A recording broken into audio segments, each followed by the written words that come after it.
Hello everyone and welcome to this video. So if you are a person who invests in mutual funds जो कि foreign equity में invest करते हैं, so ये video आपके लिए बहुत इंपॉर्टेंट है. क्यों? क्योंकि लास्ट कुछ दिनों में आपको एक ईमेल आया होगा आपके ब्रोकरेज हाउस से स्टेटिंग कि जो फ्रेश इनफ्लोज है उनके म्यूचुअल फंड में वो बंद कर रहे हैं. अगर आपको ये जानना है कि क्या चल रहा है इंडस्ट्री में, ये क्यों किया गया है, क्या ये सिचुएशन इंप्रूव होगा, तो ये वीडियो आपके लिए मस्ट है. And at the second part of the video हम लोग डिस्कस करेंगे about Parag Parekh flexi cap fund, जो कि one of the most popular mutual fund है which invest in foreign equity. So watch till the end. तो पहले ये डिस्कस करते हैं कि ये जो फॉरेन लिमिट के बारे में बात करेगी, जो फॉरेन इन्वेस्टमेंट लिमिट है, ये कौन डिफाइन करता है. तो there are two stakeholders. Number one is RBI and number two is SEBI. So RBI defines the overall limit that the mutual fund industry has to invest in foreign equity. And what SEBI does is that it defines the limit that each fund house has to invest in foreign funds. तो जैसे mutual fund industry में multiple fund houses है, Axis, HDFC, like Parag Parekh has been discussed. तो ये सबका मिला के जो लिमिट है वो आरबीआई डिसाइड करती है. इंडिविजुअल जो फंड हाउसेस है उनके लिए लिमिट जो डिफाइन करता है वो सेबी डिफाइन करते हैं. So let's talk about the limits that we have. So जो ओवरऑल म्यूचुअल फंड इंडस्ट्री का लिमिट है वो है $7 बिलियन. कितना? $7 बिलियन, जो कि 2008 में सेट किया गया था. तो 2008 के पहले वो $5 बिलियन था, उसके पहले वो $4 बिलियन था. एंड इन क्विक सक्सेशन जो हमारा आरबीआई है उन्होंने 4 to 5 किया था, फिर 5 to 7 बिलियन का लिमिट सेट किया था. अब इंडिविजुअल फंड हाउसेस के लिए क्या लिमिट है? तो इंडिविजुअल फंड हाउसेस के लिए सेबी ने जो लिमिट बनाया है वो करेंटली है $1 बिलियन. तो हर एक म्यूचुअल फंड हाउस $1 बिलियन जितना फॉरेन इन्वेस्टमेंट्स कर सकता है. नाउ द क्वेश्चन अराइजेस कि ये जो लिमिट है ये पहले क्यों नहीं बढ़ाई गई? Why was it not increased before hand? So the answer is very straight forward. जरूरत ही नहीं पड़ी भाई. सो द थिंग इज कि म्यूचुअल फंड जो इंडस्ट्री है, आप अगर देखोगे तो 2020 में जब ये कोविड हुआ, जब हमारा कोविड से हमारा मार्केट रिकवर किया, you will see a record number of demat accounts were opened, जिसके वजह से record number of SIP inflows हुए थे हमारे इक्विटी मार्केट में. तो इसके वजह से क्या हुआ कि जो सडन इन्फ्लोज है वो बहुत बढ़ गए.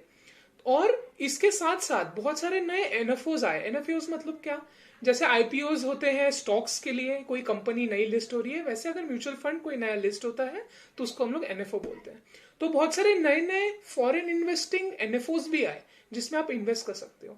तो सडनली क्या देखा कि फॉरेन इन्वेस्टमेंट्स के लिए बहुत डिमांड बढ़ गई 2020 से. सो इसलिए जो ये लिमिट है ये बहुत नियर आ गया है. अभी पहले उतना लग नहीं रहा था कि हम लोग शायद और 2-3 या 4-5 सालों तक रीच करेंगे, but it has increase quite a lot.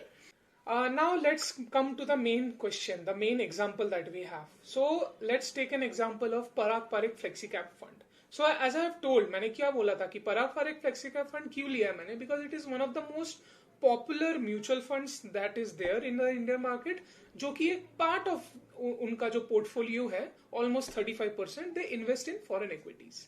तो इनके अगर बारे में बात करेंगे तो इन्होंने अभी fresh lump sum investments and fresh SIP enrolments बिल्कुल बंद कर दिए हैं.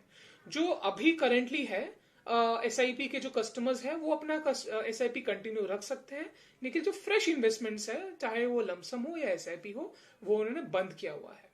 तो पराग पारेख का जो म्यूचुअल फंड हाउस है उनके जो सीआईओ है राजीव ठक्कर, उन्होंने कुछ दिन पहले एक अपना आर्टिकल रिलीज किया. उसमें उन्होंने क्लैरिफाई किया कि पराग पारेख के पास अभी out of the total $1 billion limit, like we discuss की हर फंड हाउस के पास $1 बिलियन का लिमिट है.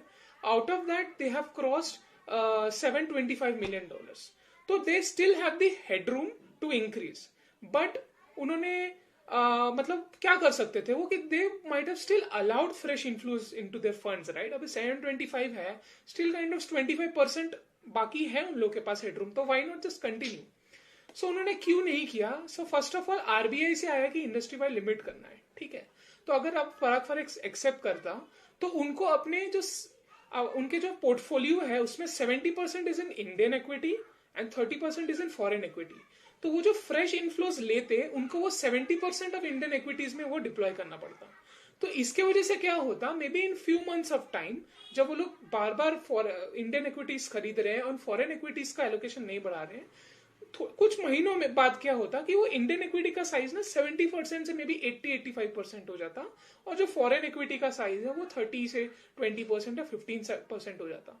तो इसके वजह से क्या होता, जो करेंट इन्वेस्टर्स है, those who have may be invested keeping a proper structure in mind कि नहीं, this fund invest 30% of my money in foreign equities, I am happy with this, that's why I want to invest. So ये जो objective है fund house का, ये beat हो जाता।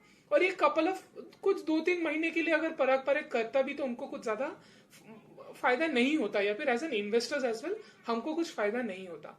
इसलिए उन्होंने ये डिसाइड किया कि हम लोग फ्रेश जो इनफ्लोज है वो लेना बंद करेंगे। So I hope you like this video. ये क्वेश्चन बहुत ज्यादा मैंने इसके आंसर्स नहीं देखे यूट्यूब पे, और इवन फोरम्स में मैं जो फॉलो करता हूँ ट्विटर पे, I didn't see a lot of discussions on this particular rule, so I thought of making this video for you. अगर आपको ऐसे ही कुछ क्वेश्चंस रहेंगे and if you want me to make videos on those topics, please let me know in the comment section. Hope you like it. Take care, bye.